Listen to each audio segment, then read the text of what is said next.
Este es un mensaje del pastor John MacArthur, traducido y predicado en español para el mundo de habla hispana. Una de las presentaciones más poderosas y maravillosas del Cordero digno del Hijo de Dios es dada en Apocalipsis capítulo 1. Y al llegar al estudio de la palabra de Dios en esta mañana, me gustaría invitarlo a que abra su Biblia en Apocalipsis capítulo 1 y quiero compartir con usted la primera visión del Señor Jesucristo dada en esta gran revelación. Comenzando en Apocalipsis capítulo 1, versículo 9, leemos: Yo, Juan, vuestro hermano y copartícipe vuestro en la tribulación, en el reino y en la paciencia de Jesucristo, estaba en la isla llamada Patmos por causa de la palabra de Dios y el testimonio de Jesucristo. Yo estaba en el Espíritu en el día del Señor y oí detrás de mí una gran voz como de trompeta que decía: Yo soy el Alfa y el Omega, el primero y el último. Escribe en un libro lo que ves y envíalo a las 7 iglesias que están en Asia, a Éfeso, Esmirna, Pérgamo, Teatira, Sardis, Filadelfia y Laodicea. Y me volví para ver la voz que hablaba conmigo, y vuelto vi 7 candeleros de oro. Y en medio de los 7 candeleros, a uno semejante al Hijo del Hombre, vestido de una ropa que llegaba hasta los pies, y ceñido por el pecho con un cinto de oro. Su cabeza y sus cabellos eran blancos como blanca lana, como nieve, sus ojos como llama de fuego, y sus pies semejantes al bronce bruñido, refulgente como en un horno, y su voz como estruendo de muchas aguas. Tenía en su diestra 7 estrellas. De su boca salía una espada aguda de 2 filos, y su rostro era como el sol cuando resplandece en su fuerza. Juan tiene una visión increíble, y lo que él ve no es a ningún otro que al Señor Jesucristo, el Alfa y la Omega. Y él ve a Cristo en esta visión moviéndose entre 7 candeleros de oro. Representan a las 7 iglesias en el versículo 11. Las 7 estrellas en su mano, según el versículo 20, son los 7 ministros de esas iglesias. Entonces, ¿qué es lo que usted ve aquí? Usted ve a Cristo moviéndose entre sus iglesias. Y las 7 iglesias de Asia Menor, enlistadas aquí, a quienes escriben cartas en los capítulos 2 y 3, representan a todo tipo de iglesias a lo largo de toda la historia de la iglesia.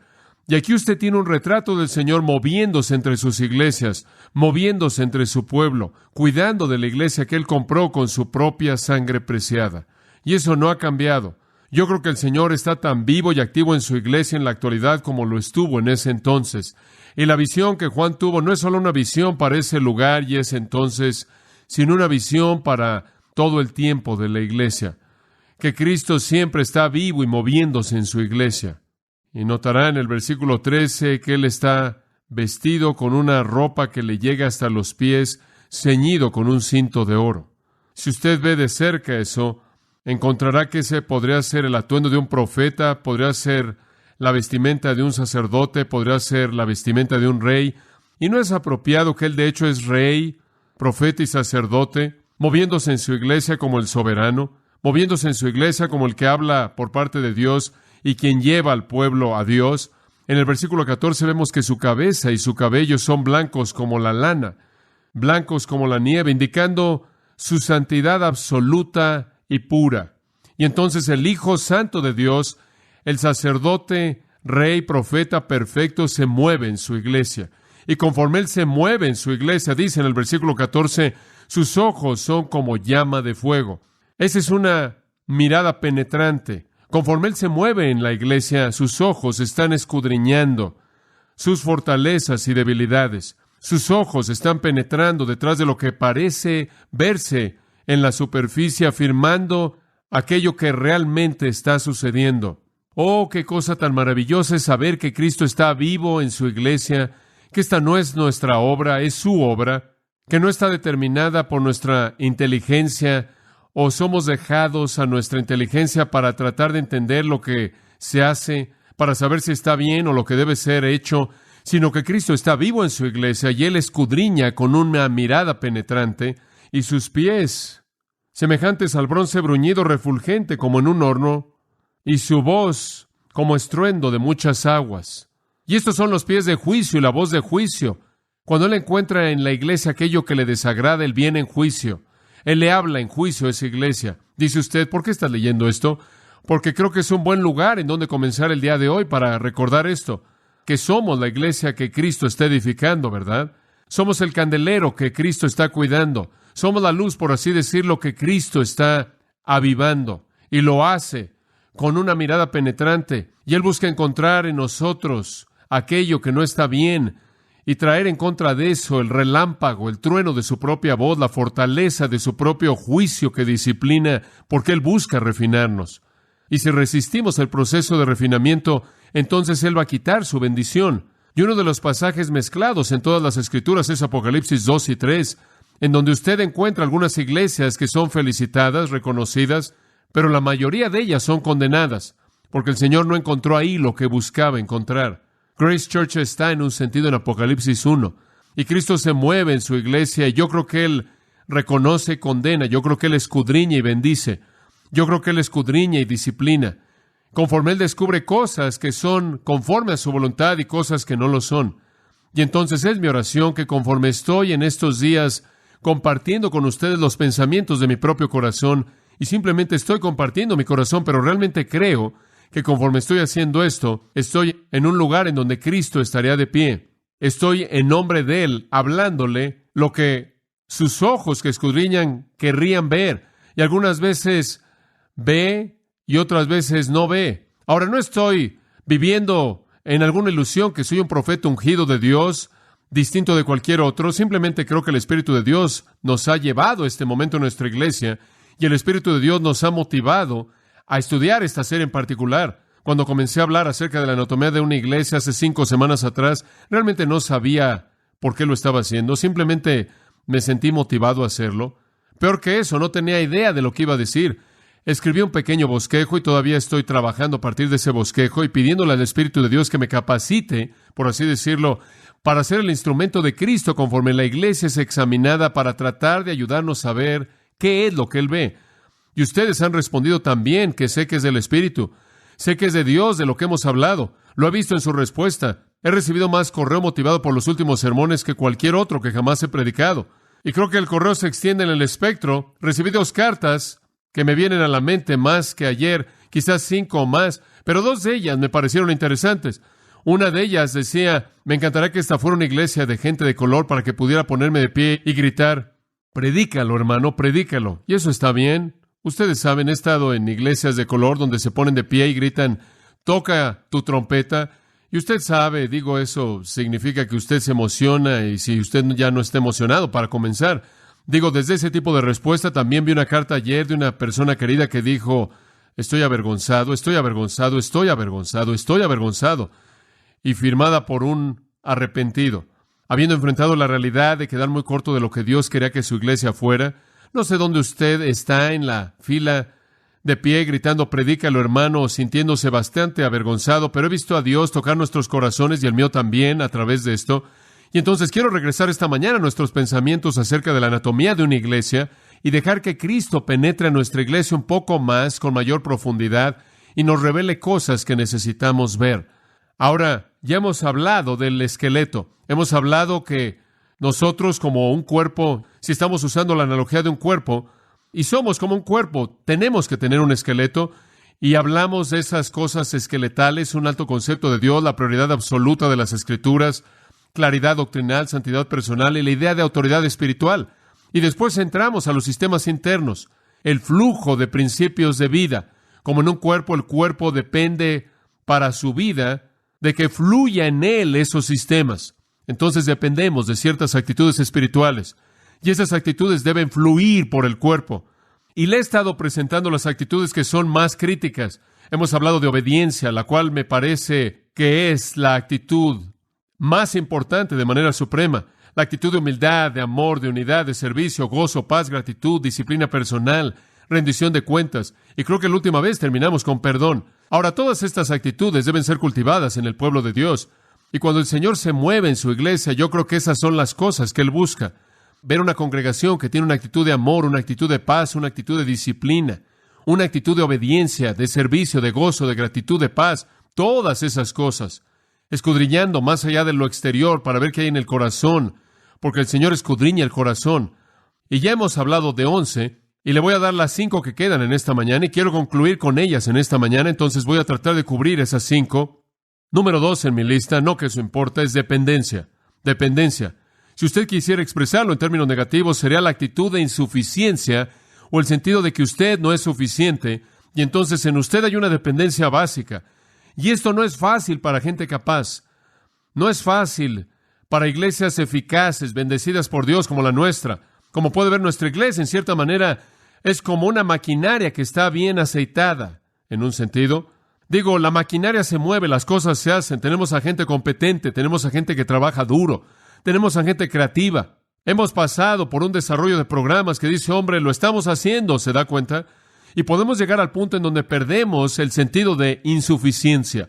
Perdemos el sentido de dependencia porque hemos entendido cómo hacerlo, y lo que usted realmente haciendo, si no es cuidadoso, es eliminar a Dios. Y usted llega al punto en su ministerio en donde, debido a la fortaleza de su fuerza de trabajo y su gente creativa y el programa que ya está operando, usted simplemente le dice adiós y despega. Y quizás no es tan fácil hacer eso si usted resulta estar en un pequeño grupo de creyentes detrás de la cortina de hierro que están viviendo diariamente con temor de la muerte, sin ningún recurso en absoluto. Pero para nosotros que tenemos tanto, que hemos sido tan bendecidos por Dios como Israel de la antigüedad, como mencionamos, que hemos entrado a la tierra y hemos heredado una tierra por la que realmente no trabajamos, y hemos disfrutado de fosos que no escarbamos, olvidamos a Dios y simplemente estamos en una corriente de actividad y grandes ideas y esperanzas brillantes y pensamientos desafiantes. Creo que lo que estoy diciendo es que realmente no queremos hacer nunca algo jamás que no creamos que es el propósito perfecto de Dios para nosotros, y entonces debemos mantener una actitud de dependencia. Dependencia. Y podríamos hablar de esto desde muchos ángulos diferentes. En el Salmo que leí esta mañana, el Salmo 19, David dice, guárdame de los que me son ocultos. Es tan fácil simplemente salir corriendo sin que realmente dependamos de Dios, sin escudriñar el corazón de Dios y la mente de Dios. Podría sentarse en una junta y decidir hacer esto y decidir hacer aquello. ¿Dónde está la oración? ¿Y dónde está la paciencia? ¿Y dónde está la comunión perseverante con Dios hasta que el corazón no solo tiene la libertad de hacerlo, sino que tiene el sentido de hacer la obra de Dios?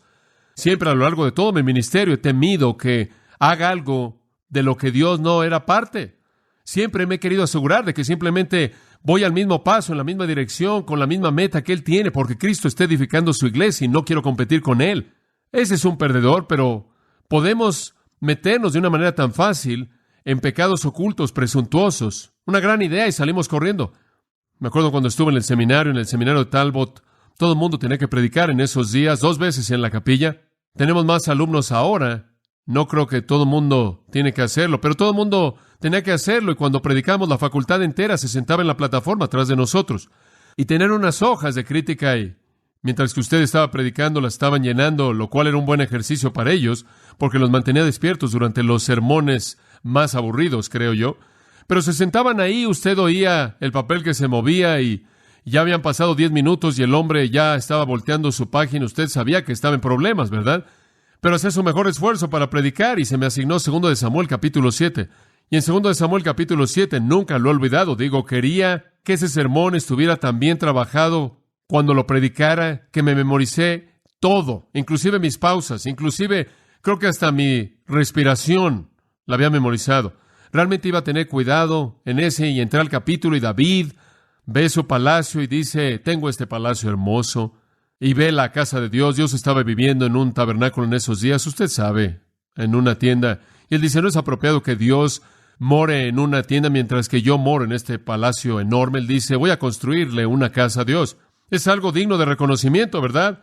Digno de reconocimiento. Y entonces va con Natán, el profeta, y le dice, Natán, este es mi deseo. Y Natán le dice, digno de reconocimiento, ve y haz lo que esté en tu corazón, David, gran idea. Y Dios detuvo a Natán y le dijo, Natán, ¿no verificaste conmigo? ¿Quién te dijo que le dijeras eso? Él nunca construirá mi casa porque él es un hombre de manos sangrientas. Fue Salomón quien edificaría la casa. Pero cuando Dios quitó algo, él colocó algo en su lugar. y le dio a David una promesa maravillosa. Entonces prediqué acerca del pecado de suponer que Dios quiere que hagas cosas, de atreverte a hacer cosas en las que Dios no está interesado. Realmente fue una experiencia que cambió mi vida porque ese mensaje se quedó en mi mente a lo largo de los años. Sin embargo, una nota a pie de página fue que conforme me iba, el Dr. Feinberg me entregó su hoja de crítica. Él era el director. La dobló y me sentí tan bien por el mensaje porque habló a mi corazón y la abrí. Y él no se molestó por revisar nada, ningún punto. Él simplemente escribió en la parte de enfrente: no entendiste el punto del pasaje. Ese fue un mal día, un día muy malo y una muy buena lección. Él pensó que debería haber predicado acerca de la promesa del reino. Fue una opción. Sabía que el pasaje prometía el reino, pero sentí que mi propio corazón necesitaba oír de ser presuntuoso, porque yo tiendo a ser ese tipo de persona que corre rápidamente en una nueva dirección y quizás tiene grandes ideas, una gran visión por lo que podría ser hecho, y necesito retroceder al punto de dependencia, percibir una insuficiencia que me motiva a buscar el corazón y la mente de Dios. Lo único que tiene que hacer es comenzar algo por usted mismo en lo que Dios no esté involucrado y simplemente salir en esa dirección y ver cómo se cae varias veces. Le ayuda a curarlo. De lo que realmente estoy hablando es de la oración. La iglesia debe tener un espíritu de dependencia. Yo sé que no hemos llegado al punto máximo. Yo sé que no somos perfectos. Caminamos. Tenemos todas estas cosas y venimos aquí. Está para nosotros listo todos estos programas y ministerios maravillosos y tenemos la idea de que simplemente no necesitamos depender de Dios. ¡Ya! Pero puede terminarse eso rápidamente. Debe haber una dependencia sostenida. Acompáñeme por un momento al Juan 14. Simplemente para hablar de este concepto de la dependencia desde otro ángulo. En Juan 14, usted conoce la situación, estoy seguro. En Juan 14, el Señor se va, es el aposento alto, el último discurso de nuestro Señor con sus discípulos. Y Él les está prometiendo todo tipo de cosas maravillosas porque realmente tienen miedo. Han dependido de Él para todo. Lo han seguido por 3 años. Él les dio alimento que los alimentó. Él pescó peces para que pudieran pagar sus impuestos. Les dijo todo lo que necesitaban saber acerca del reino, de Dios, del hombre, del pecado, de la justicia. Dependían de manera total de Él y ahora Él se iba y estaban afligidos. Ellos estaban profundamente afligidos porque dependían de Él en todo, lo necesitaban desesperadamente. Inclusive cuando Él estaba ahí, ellos continuamente tambaleaban, ¿no es cierto? Y entonces conocían su dependencia. Y cuando Él les anunció que se iba, era un momento de pánico, realmente un momento de pánico. Pero en medio de todo eso, Él les hace una promesa que es tan maravillosa. Está en el versículo 13 y 14 de Juan 14. Y todo lo que pidáis al Padre en mi nombre, yo lo haré para que el Padre sea glorificado en el Hijo. Si algo pidierais en mi nombre, yo lo haré. Usted no puede recibir una mejor promesa que esa, ¿no es cierto? Cualquier cosa que pidamos en su nombre, Él lo hará. Dice usted, bueno, ¿qué quiere decir entonces? ¿Cualquier cosa que pidas? Bueno, no, todo lo que pida usted en su nombre. Dice usted, bueno, ¿qué quiere decir eso? Simplemente meter al final de tu oración en el nombre de Jesús, amén, y Dios lo tiene que hacer. Algunas personas creen eso. Eso no es lo que significa. En el Antiguo Testamento Dios dijo, mi nombre es yo soy el que soy. En otras palabras, mi nombre es todo lo que yo soy. Y el nombre de Cristo es todo lo que Él es. Entonces, cuando usted pide algo que es coherente con quién es Jesús, y cuál es su obra, y cuál es su voluntad, y cuál es su deseo, y cuál es su plan, y cuál es su propósito, y Él lo hará. No significa que usted puede pedir cualquier cosa y simplemente meter al final de su oración esto y lo va a obtener. Significa que cuando usted pide de manera coherente con su voluntad y su propósito, entonces Él lo hará. Y entonces necesitamos aprender como creyentes, vivir en una vida de dependencia constante, la oración, la cual es, oh Señor, lo que sea tu voluntad hacer, hazlo. De tal manera que no haya amargura si no recibes lo que quieres, si no se hace, si no sucede. Si dependemos de Él para activarlo y cumplirlo, solo si está en línea con su voluntad perfecta. Y como puede ver, esta es la manera en la que el Padre es glorificado, porque entonces el Padre está haciendo lo que el Padre quiere hacer para su propia gloria. Y después el ministerio que está siendo cumplido es el ministerio de Dios en el nombre del Hijo. Y amados, eso es lo que yo quiero en esta iglesia. No quiero el ministerio de hombres inteligentes. No quiero el ministerio de personas creativas. Queremos el ministerio del Espíritu de Dios en el nombre del Hijo de Dios para la gloria de Dios mismo, ¿no es cierto? Y le estoy hablando a usted simplemente desde un punto de vista general, pero necesita haber en nuestros corazones un sentido de insuficiencia, de saber qué hacer y cómo mejor hacer, lo que nos motiva a la dependencia de Dios, en donde en medio de nuestras oraciones podemos clamar por aquello que Jesús quiere que se haga. Es tan importante esto. Es el corazón de la oración de los discípulos en Mateo 6, francamente. Cuando vinieron a Jesús y le dijeron, enséñanos a orar, y Él dijo, oren así, Padre nuestro que estás en los cielos, santificado sea tu nombre. En otras palabras, glorioso sea tu nombre, santo sea tu nombre, apartado sea tu nombre, único sea tu nombre. En otras palabras, Señor, lo único que realmente queremos es que tú seas glorificado, que tu nombre sea exaltado por todo lo que tú eres y toda tu voluntad y todo tu deseo que se haga. Después, venga tu reino. Tú haz tu obra a tu manera en tu reino. Hágase ¿qué? Tu voluntad en la tierra como en el cielo. Y entonces la oración comienza no con danos, danos, danos, sino santificado sea tu nombre, venga tu reino, hágase tu voluntad. Y hasta que tengamos esa perspectiva en su lugar correcto, no tenemos el derecho de pedir nada. Y entonces se nos enseña, creo yo, a orar de una manera dependiente, en un sentido de insuficiencia, que clama que Dios haga su trabajo, su obra, a su manera. Y ese siempre ha sido nuestro deseo aquí, siempre ha sido nuestra meta, es que Cristo esté edificando su iglesia y que nosotros simplemente seamos parte de eso. Y me preocupo algunas veces porque nos orientamos tanto a los programas, nos volvemos tan buenos en lo que hacemos y avanzamos tanto en nuestros planes que la oración no tiene parte alguna, excepto cuando enfrentamos el desastre, después del hecho. Hombre, sácanos de esta, Señor, y probablemente no estaremos en esto si hubiéramos preguntado. No sé usted, pero yo no quiero nada para mí que Dios no quiera para mí. ¿Y usted? Nada. Y entonces creo que debe haber una actitud de dependencia y gracias a Dios, simplemente los aliento para que haya más de esa actitud. Hemos dependido de Dios, hemos dependido de su palabra, hemos dependido de la oración, pero necesitamos más. Creo que quizás estamos atrapados en medio de este cristianismo contemporáneo en donde trabajamos mucho y oramos muy poco. No hay nada más maravilloso que haber pasado tiempo en oración, entrar en algo y percibir esa libertad tremenda que viene al corazón, que conoce que está caminando por un camino lado a lado del Salvador, cuya voluntad está siendo expresada. Esa es la razón por la que dije, porque, ¿saben una cosa? No siempre sucede así, pero que cuando comencé esta serie realmente no sabía dónde nos iba a llevar el Señor. Ni siquiera sé lo que voy a decir hasta que lo digo. Pero he tenido ese sentido de compañerismo de Jesucristo paso a paso a lo largo de todo esto, porque realmente creo en mi corazón que conforme lo busqué para saber qué era lo que nuestra iglesia necesitaba para este momento y qué era lo que Él quería hacer en nuestra congregación para estos días, Él me llevó por este camino y esta es la expresión de su corazón para nosotros. Y entonces este es Él moviéndose, por así decirlo, en medio de los candeleros, dependencia. Hacemos muchas cosas bien, no tan bien que queremos hacerlo en la carne, ¿verdad? Permítame darle otra actitud que necesita estar en la iglesia: flexibilidad. Flexibilidad. No voy a tomar mucho tiempo para hablar de esto, pero es importante, flexibilidad. Esto es, necesitamos poder cambiar. Alguien escribió un libro, dijo que las últimas palabras de una iglesia es nunca lo hemos hecho así antes. Y eso realmente es verdad. Algunas personas han sustituido lo que Jesús dijo en Mateo 15. ¿Se acuerda? Él confrontó a los fariseos y escribas, vinieron a Él, lo confrontaron y dijeron, ¿por qué tus discípulos violan los mandamientos de los hombres al no lavarse sus manos? Estaban comiendo, usted sabe, sin aplicar no la limpieza física, sino el ritual ceremonial. Y Él dice, ¿por qué sus discípulos violan el mandamiento de los hombres o la tradición de los hombres, la tradición de los ancianos?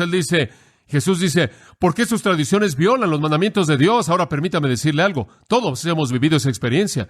Las iglesias pueden perderse con una pila, con un montón de tradiciones que se convierten en un bloque, en un muro, para lo que dice la palabra de Dios, ¿verdad? Sucede todo el tiempo.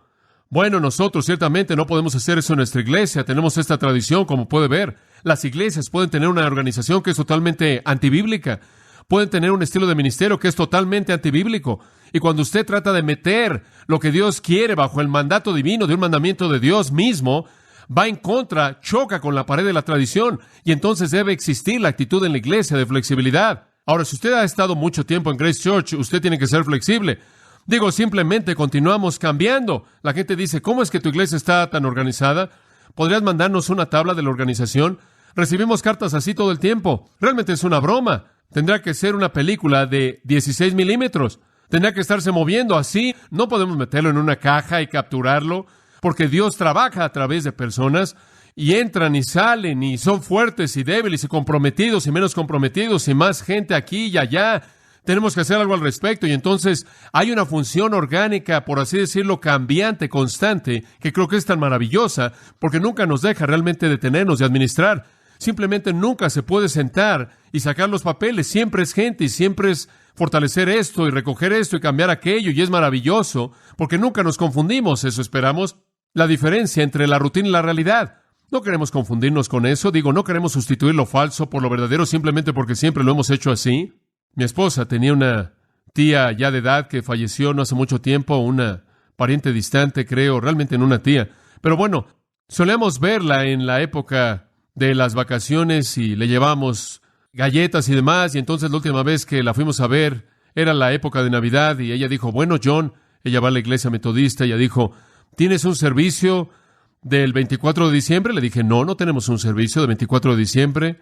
Ella dijo, ¿no? Yo le dije, no. Simplemente animamos a la gente a que se vaya a casa, esté con su familia y hable del significado de la Navidad y el nacimiento del Señor, pero no tenemos un servicio así. Ella dijo, oh, eso es muy malo. Ella estaba muy triste. Ella dijo, ¿sabes? En nuestra iglesia siempre hemos tenido un servicio el 24 de diciembre. Y le dije, ¿en serio? Ella dijo, oh, sí. Yo le dije, ¿fuiste? Ella dijo, oh, nadie va, pero siempre hemos tenido un servicio del 24 de diciembre. Nadie va, le dije. Ella terminó la conversación diciendo, oh, bueno, es simplemente muy triste que ustedes no tengan un servicio de 24 de diciembre. Hombre, le digo, somos criaturas de hábitos, ¿sabe eso? Es tanto bueno como malo. Usted tiene buenos hábitos y es algo bueno que usted es una criatura de hábito, pero usted también tiene hábitos malos. Son difíciles de romper, ¿no es cierto? Tiene un grupo de personas juntos que básicamente están creados con tendencias a cultivar hábitos y se meten en cierta manera de hacer las cosas y trata de moverlos, y es sorprendente cuánto resiste la gente a hacer eso. Pero algunas veces simplemente tiene que cambiar las cosas para que la gente no se confunda entre la rutina y la realidad. Entonces necesita ver algo de cambio, algo de flexibilidad. Todos necesitamos ser así. Y cuando usted une esto con el punto anterior que hemos comentado al iniciar el mensaje acerca de la dependencia, tenemos que ser flexibles porque dependemos de Dios y Dios puede estar haciendo diferentes cosas. Entristece mi corazón cuando un pastor joven llega a una iglesia y tiene un gran deseo por enseñar la palabra y aplicar la palabra y choca con una pared de tradición y la gente no lo deja moverse. Ellos dicen, bueno, realmente tenemos problemas y tratamos de hacer eso porque tenemos esto por acá. Hombre, eso va a molestar a mucha gente, pero ¿por qué está dejando que las tradiciones de los hombres estorben los mandamientos de Dios? Como puede ver, eso es algo tan maravilloso acerca de esta iglesia. Cuando comenzamos años atrás a descubrir la palabra de Dios, decíamos, oye, esto está en la Biblia, tenemos que cambiar eso y tenemos que cambiar aquello, tenemos que alinearnos con esto. Y Grace Church siempre ha sido así, es tan maravilloso. Algunas veces enviamos a nuestros jóvenes y regresan golpeados y sangrando 6 meses después diciendo, me he estado golpeando contra esta pared de tradición en esta iglesia, no sé si jamás va a cambiar, pero tenemos que ser flexibles. Y también se reduce a vida personal. Siempre pienso en Hechos 16 y Pablo era un tipo de hombre que salía y hacía las cosas, ¿verdad? Creo que nunca se sentó, simplemente se seguía moviendo todo el tiempo y terminó su ministerio en Galacia y en Frigia. Ese es el área moderna de Turquía, y él decidió que íbamos a ir a Asia, al sur, hacia Asia, ese gran lugar, hombre, un lugar significativo, las 7 iglesias de Asia Menor, ahí en esa área. Él comenzó a ir ahí, la Biblia dice en Hechos 16, 6 al 10, que el Espíritu Santo lo estorbó, lo detuvo. Ahora, no sé cómo es que el Espíritu Santo lo hizo, pero de alguna manera lo detuvo. Dijo, no es por ahí, Pablo. ¿Qué cree usted que hizo Pablo? Se regresó a casa y simplemente dijo, bueno, ¿no quieren mi ministerio? ¿No hay apertura en el ministerio en Asia? No. Él dijo, muy bien, no podemos ir. Ya hemos estado en el este, no podemos ir al sur. Vayamos al norte. A Bitinia, caballeros, aquí vamos. Vayamos a Bitinia. El Espíritu Santo dijo, no puedes ir ahí. O bueno, veamos, ya hemos estado en el sur, ya hemos estado en el este, no podemos ir al sur ni al norte, oeste, vamos al oeste. Al océano. Entonces se va a dormir y debió haberse quedado dormido, quizás orando acerca de dónde quería que Dios fuera, porque en medio de la noche tuvo una visión. Y había un hombre de Macedonia diciendo, ven y qué, ayúdanos. Y él fue, y el evangelio se volvió más que una secta del Medio Oriente. Tocó el mundo. Flexibilidad. Marty Wolf es uno de nuestros ancianos. Escribí acerca de esto en mi libro, acerca de la voluntad de Dios. Y me acuerdo cuando él iba a un lugar, él tenía una carga por alcanzar a gente judía, siendo judío él. Y su carga era ir a Francia y alcanzarlos en París. Y esa era su gran meta, y entonces se involucró con la Unión de Misión Bíblica Cristiana sirviendo en Francia, y hombre, era emocionante, y se preparó y demás, y colocamos una placa en la iglesia, era la iglesia de mi papá, y decía Marty Wolf, Francia. Y llegó el día cuando fue a Canadá, ahí fue. Había judíos también que hablaban francés en Montreal. Dios tenía un lugar diferente, flexibilidad. Así es el servicio a Cristo, y la iglesia necesita esa flexibilidad, ese sentido de dependencia, ese sentido de flexibilidad que dice Dios, dependemos de la manera en la que tú nos guíes. Y vamos a ser flexibles cuando tú seas flexible. Eso es tan importante. Permítame tan solo alentarlo cuando las cosas en la iglesia cambian y se mueven. Simplemente ore con nosotros porque Dios nos ha llevado en esa dirección y sea flexible para moverse con esa actitud tan importante. Permítame darle otra. Crecimiento, actitud de crecimiento, actitud de crecimiento. Creo que este es tan importante como el resto, que siempre esté fluyendo en nosotros el deseo por crecer, de estar en el proceso de crecer. Primera de Pedro 2:2 lo resume diciendo, desead como niños recién nacidos de la leche espiritual, no adulterada, para que por ella, ¿qué? Crezcáis. Ahora, esa analogía es maravillosa porque dice esto. No es como la leche de la palabra en contraste a la carne. Esa es una analogía diferente, 1 Corintios 3. Lo que él está diciendo aquí, como lo dice Pedro, de la misma manera en la que los bebés desean la leche, ustedes deben desear la palabra para crecer. Ahora, ¿cuánto desea un bebé la leche? ¿Ha estado usted cerca de un bebé últimamente? Ellos gritan, lloran, patean, se enojan hasta que usted le da lo que quiere, ¿verdad? Digo, básicamente un bebé se preocupa solo por dos cosas. Dele leche y enfrente las consecuencias. Ese es el principio, el final de todo el asunto. Es esa devoción única. Es ese deseo consumidor por una cosa, que es lo que está buscando Pedro. ¿Qué tan fuerte es su deseo por la palabra? ¿Puede tomarlo, dejarlo? ¿Está un poco aburrido con lo que está pasando esta mañana? ¿Está viendo su reloj diciendo, tengo que salirme de aquí? El sol está brillando por primera vez en 5 días. Digo, ¿realmente tiene hambre por la palabra? ¿Es algún tipo de ejercicio en una especie de tiranía que usted tiene que abrir la Biblia para leerla? ¿O hay algo magnético en ella que atrae su corazón? ¿Realmente percibe que está creciendo? Digo, eso es tan importante. Ahora, no todos tenemos las mismas capacidades para crecer, pero sea cual sea la capacidad que tengamos, necesitamos crecer hasta ese punto, y crecemos al alimentarnos de la palabra de Dios. ¿Saben ustedes? Tenemos un ministerio maravilloso en nuestra iglesia para algunas de las personas que están discapacitadas mentalmente, y algunos de ellos son buenos amigos míos, excelentes, buenos amigos. De hecho, creo que veo a Rodney por ahí en la segunda fila. Rodney es mi buen amigo, ¿verdad? Bueno, yo me acuerdo cuando Rodney fue bautizado. ¿Te acuerdas cuando fuiste bautizado, Rodney? Eso fue hace un tiempo atrás. Y entonces él dijo, sí. Yo dijo, quiero ser bautizado. Y quiero bautizarme porque él dijo, John bautiza a todo el resto de la gente que tiene a Jesús en su corazón y yo tengo a Jesús en mi corazón. Y quiero ser bautizado. Entonces le dije a Greg Barshaw, muy bien. Entonces estábamos por ahí y le dije, Rodney, solo quiero asegurarme de esto. Probablemente no se acuerda de esto. Yo le dije, Rodney, nada más vas a salir y vas a dar tu testimonio. Y yo dije, ahora, simplemente dime, ¿quién es Jesucristo? Él me vio así de manera extraña y dijo, ¿me quieres decir que ni siquiera tú sabes eso? Yo dije, bueno, ¿qué pregunta tan torpe? Claro que es eso. Yo soy el predicador, yo soy el ministro. Y fue bautizado y dio su testimonio de su amor por el Señor y después tuve la oportunidad de darle una Biblia porque su otra Biblia estaba toda desgastada y me dijo que él quería una Biblia con números grandes porque él podía ver el número del que estaba hablando y entonces él podía ver el número de los versículos y demás y la gente le ayudó y unas semanas después, no sé si te acuerdas de esto tampoco, veniste al frente y me dijiste, siéntate después del servicio. Entonces dije, muy bien, y me senté ahí en los escalones y me dijo, tengo una sorpresa para ti. Y recitó el Salmo 23 y eso bendijo mi corazón.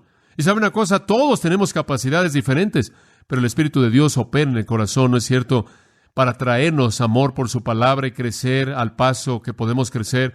Y creo que lo que más temor hay en mi corazón es que si la iglesia jamás dejara de crecer, si la gente simplemente dijera, bueno, hemos recibido suficiente, ya he recibido toda la teología que puedo recibir, he recibido tanta exposición, realmente sé más de lo que quiero saber. Digo, ya ni siquiera puedo encontrar lugar para las cintas, las tengo en el garage, las tengo en la cajuela y yo simplemente no puedo encontrar a quién regalárselas porque todo el mundo las tiene. Digo, realmente ya no necesito conocer más, ya simplemente voy a levantar la tienda y me voy a ir a dormir. Pero ¿sabe una cosa? Necesita haber esa hambre continua por crecer, ¿no es cierto? Simplemente ora a Dios porque nunca perdamos esa actitud. ¿Sabe una cosa? Pedro lo dijo de otra manera en su segunda epístola, capítulo 3, versículo 18. Antes bien, creced en la gracia y el conocimiento de nuestro Señor y Salvador Jesucristo. No nada más estamos aprendiendo información en un libro. Estamos creciendo en el conocimiento de nuestro Señor y Salvador Jesucristo. No estamos aprendiendo simplemente información, estamos conociéndolo, ¿verdad? Como puede ver, cuando usted nace en la familia de Dios, 1 de Juan 2:13, dice que usted es un bebé pequeño. Y usted conoce al papá, dada, gugu, lo elemental. Y después se convierte en un joven espiritual. La palabra de Dios mora en usted. Usted es fuerte. Usted vence al maligno, pero no termina ahí. Primero conoce a Dios de una manera simple. Después conoce la doctrina y después dice que se convierte en un padre espiritual, que lo conoce aquel que es desde el principio. No estamos aprendiendo para conocer doctrina, estamos aprendiendo para conocer a Dios. Y entre más conoce usted a Dios, la comunión es más enriquecedora. Escuche, piense en la persona más maravillosa en el mundo entero. La persona más maravillosa que jamás ha conocido. Piense lo maravilloso que sería simplemente tener esa relación creciendo y creciendo y creciendo, y después compare eso con conocer al Dios Santo Infinito del universo en una relación que va creciendo. Alimentarse de la palabra. ¿Tiene usted un hambre por ella? Medita en ella. Sus verdades corren por su mente. ¿Es su alimento diario? ¿Puede decir con Job que usted ama la palabra de Dios más que su alimento necesario? Deberíamos estar creciendo, y usted dice, bueno, he estado aquí por mucho tiempo, conozco tanto. Bueno, si usted ha llegado al punto en el que usted cree que conoce mucho, usted realmente está en el punto en el que realmente no conoce lo que deberá conocer. Y eso es que usted no conoce lo suficiente. O puede haber suficiente información, pero me está diciendo que usted conoce a Dios tan bien como a usted le gustaría conocerlo. Como puede ver, cuando yo estudio un pasaje, siempre busco lo que puedo descubrir acerca de la persona de Dios ahí, para que pueda conocerlo mejor. Crecimiento. Permítame darle 2 actitudes más. Fidelidad. Hombre, ¿sabe una cosa? Hay muchos cristianos que en cierta manera son corredores de velocidad espirituales. ¡Chu! Ya acabaron. Suena el silbato de salida y salen corriendo y se acabó. Están buscando la jubilación espiritual, y lo que Dios está buscando es maratonistas, corredores de distancia. Pero es necesario, 1 Corintios 4:2, que los administradores sean hallados, ¿qué? Fieles. Algo debe ser dicho por la perseverancia, el compromiso espiritual a largo plazo. Me encanta cuando la gente mayor me dice, ¿sabes una cosa? ¿Podrías reducir la velocidad porque estoy teniendo dificultad en escribir mis notas? Y alguien me dijo recientemente, en sus 80s, me encanta eso. Una persona de 80 años tomando notas, todavía emocionado, todavía fiel a la palabra de Dios, la verdad de Dios, la vida de Dios, la iglesia de Dios, el ministerio. Digo, no han aventado la toalla. Y hay personas así que enseñan año tras año tras año, que discipulan año tras año tras año, que hacen compromisos a largo plazo y los cumplen. Realmente son los baluartes de la fe, las columnas, porque como puede ver, lo que hace no está basado en una apelación emocional, no está basado en una respuesta inmediata, está basado en la virtud, y la virtud tiene esa cualidad perseverante. Hay muchas personas que vienen a Grace Church cuando pueden, y cuando no vienen, normalmente es porque tienen otras cosas que hacer, pero hay otros que simplemente se mueven de manera fiel. ¿O cuánto necesitamos el espíritu de fidelidad? La marca de la virtud real es el compromiso perseverante. Observe 2 de Timoteo. Permítame usar a Pablo, quien, claro, es un modelo en esto. Y en 2 de Timoteo 4, versículo 6, él dice, porque yo ya estoy para ser sacrificado. Y él sabía que iba a ser sacrificado. Y el tiempo de mi partida está cercano. He peleado la buena batalla. He terminado la carrera. He guardado la fe. Hombre, qué gran afirmación.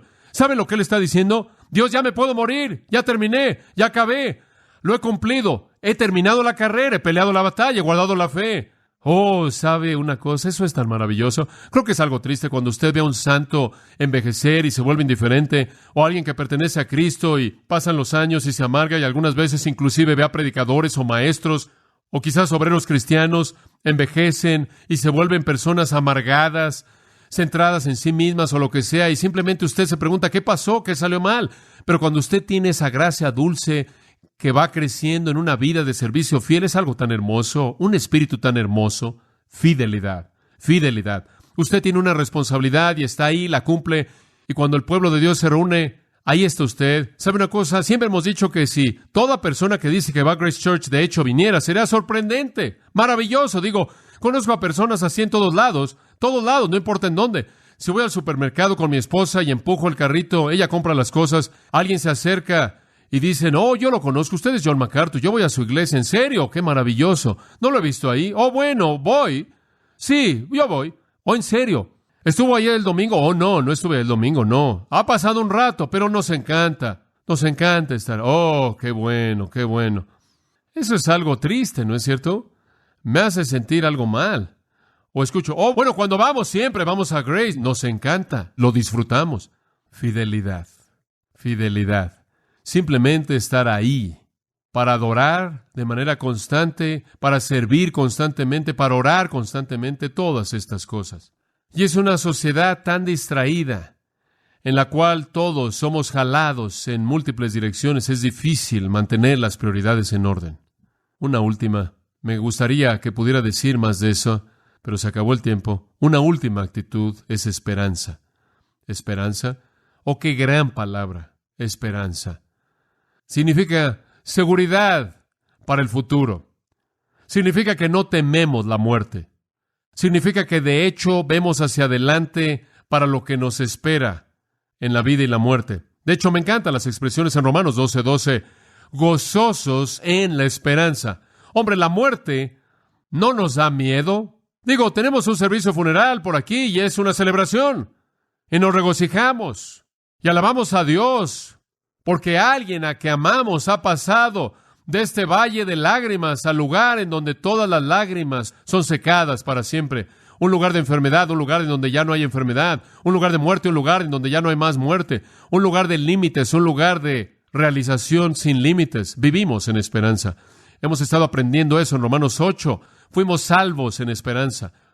Somos salvados en esperanza y esperamos con gusto a la eternidad para ser como Cristo. Esperamos el cumplimiento de la promesa de Romanos 8, que tendremos un cuerpo redimido para que vaya con nuestra alma redimida y seremos a imagen de Jesucristo. Vivimos en esperanza. Hombre, tenemos que tener una actitud de esperanza. Y lo que eso nos dice a nivel práctico es esto. No nos enredamos demasiado en lo que está pasando aquí, ¿verdad? Digo, entendemos cuando Jesús dijo, no os hagáis tesoros en la tierra donde la polilla y el orín corrompen, donde ladrones minan y hurtan, sino haceos tesoros en el cielo, donde la polilla y el orín no corrompen y donde ladrones no minan ni hurtan, porque donde esté vuestro tesoro, allí estará también vuestro corazón.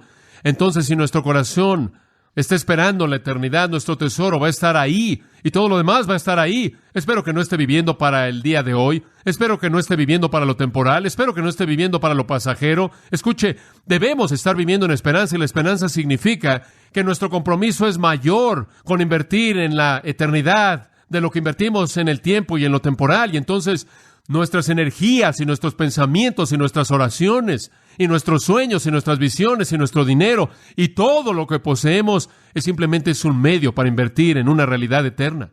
Vivimos en esperanza. Vivimos a la luz de la eternidad. Es un día maravilloso conforme vemos hacia adelante ese futuro.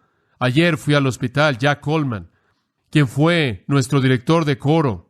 Un hombre maravilloso, cálido, gentil, amoroso, y estaba teniendo problemas de corazón y fui y entré al cuarto y oré con él y con Sara y él dijo, hace 3 días casi muero. Y él dijo, yo sabía que me quedaban unos cuantos respiros y todavía estoy aquí. Y Sara dijo, sabes que cuando él estaba a punto de morir hace 3 días atrás, él decía continuamente, le pego con la derecha y le pego con la izquierda y le pego con la derecha y con la izquierda. Y ella dijo, no sé qué está diciendo, él no boxea, ¿sabes? Entonces él le dijo después de que salió, ella dijo, ¿qué estabas haciendo? Él dijo, estaba pegándole al diablo y lo noqué. Como puede ver, él tenía la idea de que el diablo estaba tratando de llevárselo antes y todavía tenía unas cuantas cosas que hacer y él me dijo, te escribí una carta y quería asegurarme de que pudiera escribirte esa carta y mandarte una foto. Bueno, digo, probablemente esa es una de muchas cosas que él no había terminado de hacer y entonces no estaba listo para decir, ya terminé mi carrera, he guardado la fe, ya terminé, sácame de aquí. Entonces en su mente él pensó que estaba en una competencia de boxeo con el diablo, quien estaba tratando de sacarlo antes. Ahora, no conozco todas las ramificaciones espirituales de eso, si de hecho eso fue verdad, pero así lo percibió. Pero nos regocijamos juntos y oramos juntos, porque si él se va a estar con el Señor, esa es la promoción definitiva, eso es esperanza. ¿Le gustaría vivir en este mundo sin eso? Entonces bendiga a Dios por nuestra esperanza, ¿verdad? Y si tenemos esa esperanza, Juan dice que es una esperanza purificadora. Primera de Juan 3:3, el que tiene esta esperanza en sí mismo se purifica a sí mismo. Escuche, si realmente vive para la eternidad, va a cambiar dramáticamente la manera en la que usted existe en el tiempo. Así es, en realidad. Actitudes fluyendo en la iglesia va a ser lo que Cristo quiere que sea. Inclinémonos. Padre nuestro, te damos gracias porque de nuevo nos has dado una palabra tan clara. Nos has llamado a la obediencia y humildad y amor y unidad y servicio y gozo y paz y gratitud y disciplina personal y rendición de cuentas. Nos has llamado al perdón, dependencia, flexibilidad, crecimiento, fidelidad, esperanza. Y Señor, esto para que podamos ser tu iglesia magnificando, glorificando, alabando tu nombre. Y para que tú nos puedas bendecir en respuesta a esto. Muévete en medio de nosotros, oh Cristo, y mantén la lámpara con luz. Escudriñanos. Ve en donde estamos débiles y trae la mano amorosa de disciplina a nosotros para conformarnos a tu propósito santo. Sé nuestro sacerdote, profeta y rey, nuestro ejemplo de santidad pura, y que seamos una iglesia en la cual tú seas